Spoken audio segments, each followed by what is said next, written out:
What a disappointment. For the first time in years, I was actually looking forward to college football. I thought the regular season this year was the best regular season in years. It was exciting, and for the most part, the cupcake games were kept to a minimum. We didn't see as many games like LSU versus Woke U. We didn't see too many Alabama blowouts of Southeast Wiener State. For the most part, every week of the regular season consisted of competitive games, high-profile games.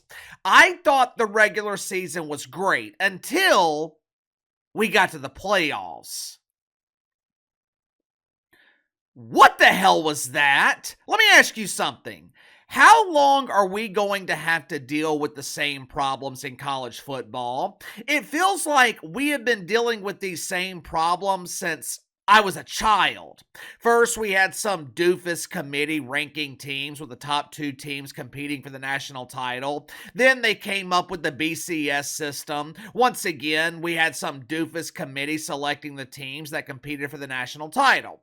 Then we had the 14 playoff system. Again, the teams were selected by some unknown committee. And now, we've got 12 teams in the playoffs. And the 12 teams, they are selected by a committee. I know there was a lot of outrage at the possibility of Alabama getting into the playoffs over teams like Indiana and SMU, but what we witnessed this past weekend, that's why power teams should be given the benefit of the doubt. That's why the power team should be included over the cupcakes. But make sure to like and subscribe. You can follow me on Twitter at KC_BTL84. SMU played 3 ranked teams this season. 3. 14 games, 3 ranked teams. SMU had an 11-win regular season, which looks great on paper until you actually look at their schedule and you realize they were 0-1 against ranked teams.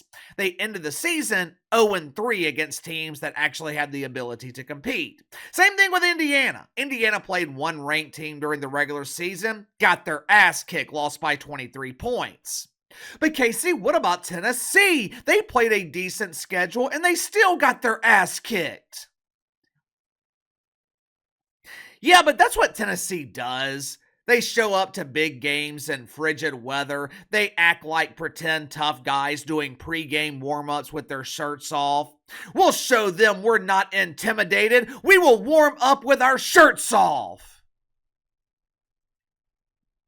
Then the game starts and they get their ass kicked. But at least Tennessee has name recognition. No one cares about Indiana. No one cares about SMU. Hell, SMU, they haven't been relevant since before I was born.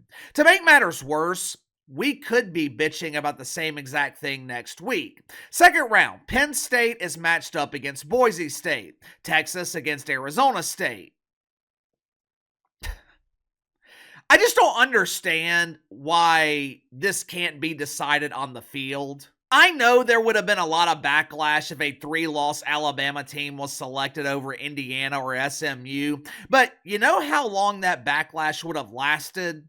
About a week. If their first round matchup was competitive, everyone would forget about it.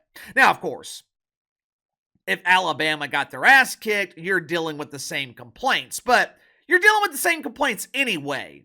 This doesn't seem to be that difficult to figure out. You're already paying the players. College football is officially minor league football now.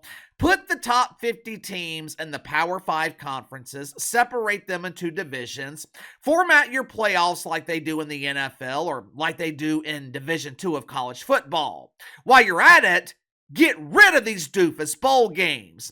Did anyone watch the Gas Bowl this past weekend? Did anyone see Florida Tulane? Yeah, me neither. What about Ohio and some dude named Jack State? What a matchup! Maybe it's just me, but I just want to see the best of the best compete against each other, especially once we get into the postseason. Miami, Ole Miss, LSU. Hell, I'd even take South Carolina over SMU. Hopefully, the games will be better in the second round, but there's just no denying the fact that first weekend, first round, ultimate disappointment. But give me your thoughts on it. What did you think about the games this weekend? Should we still be relying on some unknown committee to determine the teams who make the playoffs? You tell me. Sound off in the comments below. I'll see you on the main channel.